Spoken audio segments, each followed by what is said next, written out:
bom, quem é que está com a gente? A gente está aqui com o advogado Eric Pereira, advogado potiguar, que hoje faz parte da equipe da ministra Rosa Weber, presidente do TSE, e do ministro Edson Fachin, que vai trabalhar aí a consolidação das leis eleitorais no Brasil. Boa noite, doutor Eric Pereira. Que satisfação imensa estar novamente aqui com vocês e com os ouvintes da 95, né? Sempre bom. A alegria é nossa. Doutor Eric, que missão é essa? Uma missão muito importante, né? Parece assim.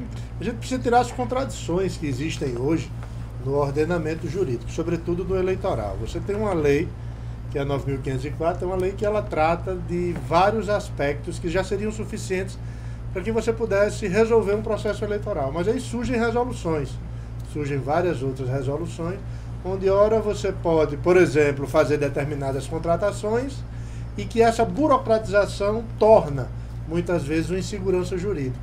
E nós estamos no momento em que o Supremo vai, na próxima quarta-feira, definir a final de quem é a competência do Caixa 2. Se é da Justiça Eleitoral, se é da Justiça Comum. Porque isso modifica totalmente todo o processo que está tendo de investigação da Lava Jato. Porque, por exemplo, agora recentemente, inclusive, houve Moro encaminhar aquele pacote criminalizando a questão do Caixa 2. Houve uma pressão política para tirar aquilo ali, né, desse pacotão de mudanças que o Moro está propondo aí. Porque não existia o Caixa 2 em termos de tipificação de injusto penal, de elemento penal previsto, não existia. Se utilizava um artigo que era falsidade ideológica para dizer que era Caixa 2, mas o tipo penal exatamente de Caixa 2, de você utilizar recursos, doações não oficiais, isso aí não existia. O que o ministro Moro está querendo é fazer a tipificação legal. E aí eles fizeram uma cisão. Os deputados disseram, não, nós vamos, o seu projeto anticrime, como ele chamou, vai tramitar. Mas o que trata de Caixa 2, o que trata desses aspectos que atingem mais diretamente os políticos, eles fizeram... Legislando em causa própria, eles fizeram essa cisão imediata. Agora, nessa consolidação das leis eleitorais, o Caixa 2 sai do STF, onde ele está hoje, vai para o TSE. Só continuando a pergunta, isso enfraqueceria o trabalho do Ministério Público Federal? Esse trabalho da consolidação é depurar as normas. O que é que você tem de norma hoje? No Brasil, ao todo, são 8 milhões de normas, de todas as áreas. Penal, administrativo, civil, dá 8 milhões. Muito pouco. É norma que não acaba mais. Nossa Constituição por si só já seria suficiente para resolver. É isso que eu queria. Em comparação, por exemplo, com outros países, a gente tem muito mais normas? Muito. Nós somos positivistas. Positivistas, a gente chama... Nós temos muitas regras. Ordenamento jurídico com muita lei. Então, o que isso gera? Isso gera você poder aplicar e escolher que norma você vai querer utilizar. Isso gera uma insegurança. O que a ministra Rosa quer e o ministro Fachin quer, o que eles querem, os dois, é resumir, reduzir e dar uma segurança jurídica.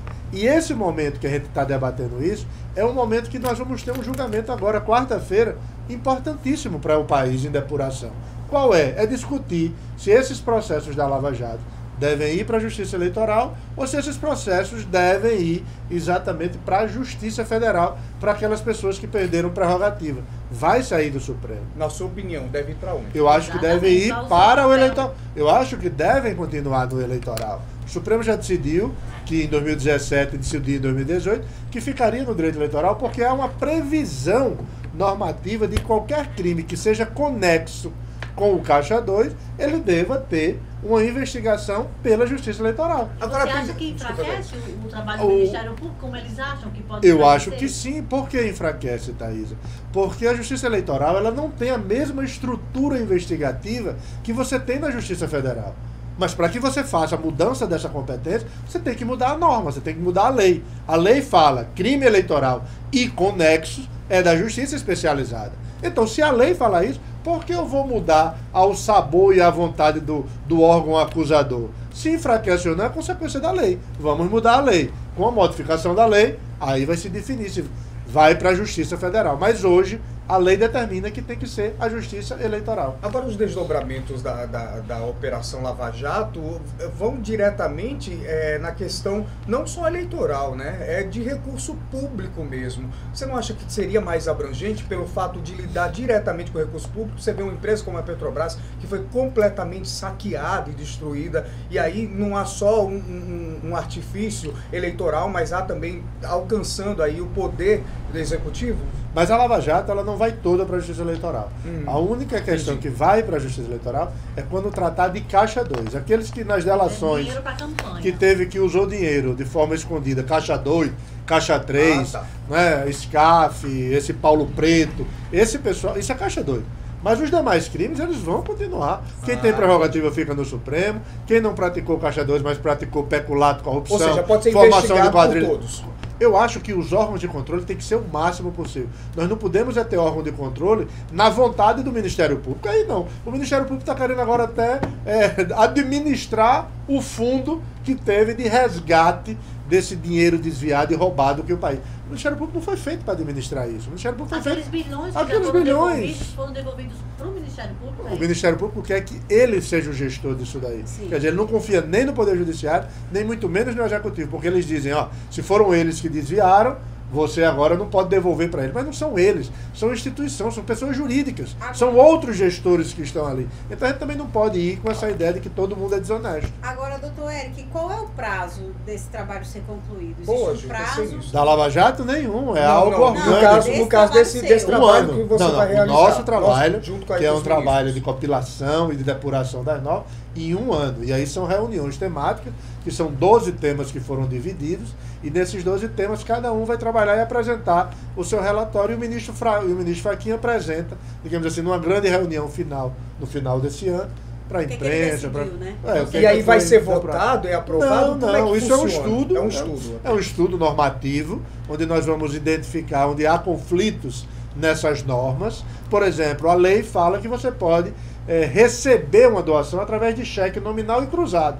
Aí vem uma resolução e diz, não, você só pode receber doação se for por transferência. Então criar uma unidade. Uma unidade, afinal, o que é que vale? É por transferência bancária ou por cheque nominal cruzado? Cita aí os principais pontos, assim, esse mais é polêmicos. Por exemplo, esse é um dos pontos. Segundo, a de prestação de serviço.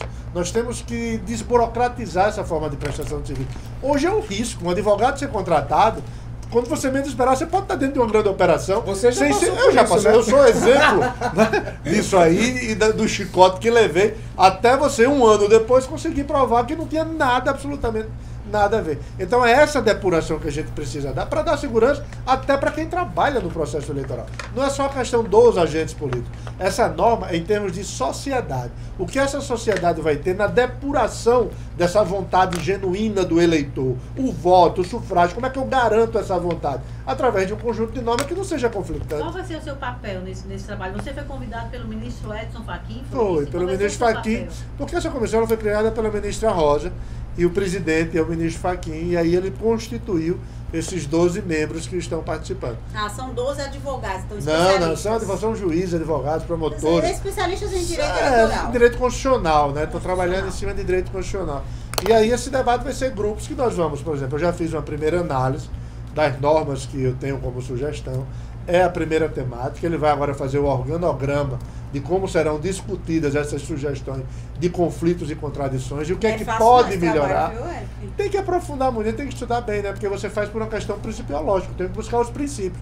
Quais são os princípios que eu tenho que lutar hoje? Pela moralidade, então eu tenho que ter o princípio da moralidade, da soberania popular, eu tenho que dar respeito ao voto individual de cada um. Deixa eu mudar só aqui um pouco de assunto. O Marcos Aurélio está dizendo que tem notícias boas demais do presidente, inclusive a reforma da Previdência. E aí, uma notícia boa ou notícia ruim? Eu acho que a reforma da Previdência é um grande engodo, sabia? O maior engodo eu vi, uma guerra... Então ele está aqui tirando onda, claro, né? Eu acho, Mas a reforma da Previdência vai pegar muita gente. Eu acho que a reforma da Previdência não é essa discussão de Marajá, disso e daquilo. O Paulo Guedes, por exemplo, ele é um milionário, um bilionário. Ele não está preocupado com a aposentadoria. Mas se você for discutir exatamente essa reforma que mistura uma reforma da Previdência com reforma trabalhista, você vai ver que ela não é algo bom para o país, não. Essa história... Para o trabalhador. Essa história de que vai economizar 1 trilhão, isso é jogo retórico, hermenêutico. no fundo você vai ver que o trabalhador, mais uma vez, vai sair perdendo. Eu queria fazer outra pergunta. Pois não. A gente tem tido... Eu queria só aproveitar para a gente finalizar essa questão do estudo ainda anterior. Você falou no prazo de 1 ano. Ou seja, isso pode já ser aplicado para a próxima eleição? Essa é a intenção. Que a partir da eleição de 2020, a gente já tem essa depuração e você já entra no processo eleitoral. Vai contratar um jornalista, por exemplo. Hoje você não contrata mais aqueles guarda-chuva, que eram as agências. Você tem que fazer uma individualização de cada um. Isso. E quem danado vai fazer? O redator, o produtor. Então, acho que isso a gente precisa, digamos assim, facilitar esses mecanismos com transparência. Esse é que é o importante. E aí, na hora que você dá transparência, as prestações de contas vão deixar de ser um faz de conta. E aí você passa a ter prestações de contas verdadeiras. Deixa eu quero o tempo todo mudar de assunto, porque eu tô satisfeita aí com esse assunto. Coitado. Não. Você acha, a gente fala muito sobre isso e aí vem um que diz que não, outro que sim. E aí eu quero sua opinião. Você acha que Lula é um preso político? Eu, de forma nenhuma. Ele foi processado dentro de um devido processo legal, teve ampla defesa, se escolheu bons advogados ou não, isso é um problema dele, porque é fidúcia, é confiança, ele escolhe quem ele quer, mas dizer que é um preso político aí também é outro jogo ideológico que o PT está certo em continuar trabalhando isso aí, mas que houve um devido processo, não só um, vários devidos processos legais, com juízes diferentes, com instâncias diferentes, com pronunciamento de cortes superiores, você não pode dizer com que análise isso, técnica. Você não pode dizer que isso é a não ser para os militantes que tem o mesmo radicalismo que a direita também tem. Como o Brasil vive nesse você precisa ser anti alguma coisa, aí você vive dentro desses discursos que está correto. É sustentar politicamente a cada eleição essas ideias de que é preso político, que é perseguido, que é mito. E aí faz parte. Doutor Éric Pereira, você faz o seu trabalho de advogado constitucionalista, eleitoral, mas você está aí entrando numa linha de advogado criminalista, não é isso? Direito criminal. Nós começamos, né? E aí, desses resultados foi a defesa do ex-senador Garibaldi Filho, que era um nome envolvido na Lava Jato e teve o seu nome livre. Foi. Nós sempre fizemos o criminal. O escritório, desde 1980, os grandes júris no Rio Grande do Norte foram feitos pelo nosso escritório, o júri de Adinado, o júri de Rosa, o júri de Bernardino, do filho de Bernardino. Os grandes júris eram feitos foi feito no nosso escritório. Só que o criminal ele não tem a mesma fator, a mesma força midiática que você tem o eleitoral. Então, por exemplo, quando você faz um arquivamento de uma denúncia como foi essa contra o senador Garibaldi, uma ação penal no Supremo, algo muito difícil, você consegue arquivar, ele não tem a mesma repercussão do que fosse, não tem, do que seja uma notícia eleitoral. E aí, como você também faz um pouco do eleitoral, você termina dando essa ideia de que o advogado é eleitoral e tal. Mas o escritório sempre foi efetivamente muito penal. Nós temos muitas causas penais. Tem uma pergunta aqui. Servidor do Estado, tá com salário atrasado. Perguntou se pode entrar na justiça e o que você acha disso, se é possível ganhar isso. Olha, como é uma questão orçamentária, dificilmente a justiça vai conceder, né? Porque você está trabalhando dentro de um ativismo judicial. É o judiciário querendo discutir o orçamento. Quem sabe de orçamento está muito errado estar atrasado. O atrasado é algo que mostra uma péssima capacidade de planejamento administrativo. Isso tudo nós não concordamos com esse atraso. Mas você fazer com que o judiciário interfira em ter que pagar, em liminar, pagar só um e não pagar os outros, você tem várias categorias. Então eu acho que dificilmente o judiciário vai fazer essa interferência na área orçamentária. Quero agradecer demais aqui a presença do Dr. Éric Pereira. São 6 horas e 57 minutos já. Volto sempre, né? É um prazer imenso estar com vocês aqui. Muito bom. Só me diga qual vai ser o próximo passo desse trabalho, junto com a equipe lá do Ministério de São Paulo. Reunião quarta-feira, e que nós vamos discutir esses temas com a ministra Rosa e o ministro Fachin. Que inclusive eu vou pegar o testemunho dele aqui. A passagem está mais barata indo para João Pessoa, né? Muito mais, vai para João Pessoa, vai e volta. Você comprou? Eu vou amanhã de tarde, saindo de Natal, pagando R$980. Para Brasília. E volto de Brasília na quarta-feira, à noite, para o João Pessoa, pagando R$560. Economia de R$400. R$400. Alguém aí poderia me explicar por que essa diferença, gente? O que é que justifica? Eu queria encerrar o jornal de hoje falando de uma notícia triste aqui. Grande São Paulo já registrou